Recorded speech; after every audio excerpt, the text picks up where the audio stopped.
Hi friends, బాగున్నారా? నేను కాకరకాయ నిలువ పచ్చడి చేశాను. సింపుల్గా నేను ఇలా చేశాను, చూడండి ఒకసారి.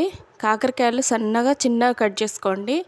మంచిగా కట్ చేసుకున్న తర్వాత ఉప్పేసి కలుపుకోవాలి. సన్న ముక్కలు కదా, బాగా ఉప్పేసి కలిపిన తర్వాత నీళ్ళల్లో తేలేసి మంచిగా కాటన్ క్లాత్లోనే ఆరబెట్టుకోండి. ఈజీ అండి, కానీ పిల్లలు ఇష్టంగా తింటారు. ఒకసారి ఇలా ట్రై చేయండి.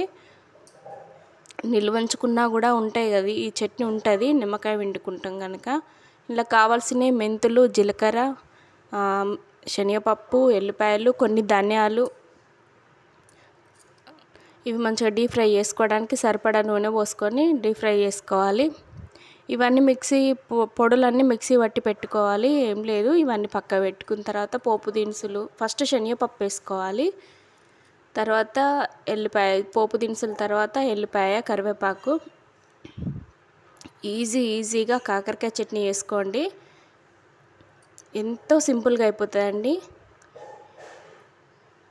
ఈ పొడులన్నీ ముందుగా వేసుకోవాలి, తాల్పులోనే వేసుకోండి. తర్వాత నిమ్మకాయ పిండుకోండి. ఒక 2 నిమ్మకాయ పిండుకోవడం వల్ల నిలువ ఉంటుంది. ప్లస్ మళ్ళీ మనం కొంచెం అన్నీ ఎక్కువ తక్కువ ఉప్పు కారం సరిపడా కొంచెం ఎక్కువైనా కూడా అడ్జస్టింగ్ చేస్తుంది. అందుకే నిమ్మకాయ పిండుకోవాలి.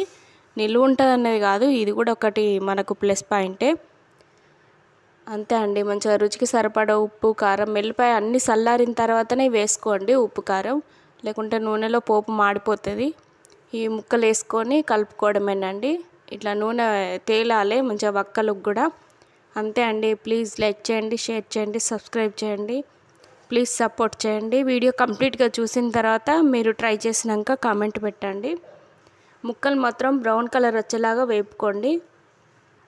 పచ్చడి ఒక 15-20 రోజులు నిలువ ఉంటుందండి. ట్రై చేసి చూడండి. Thank you for watching.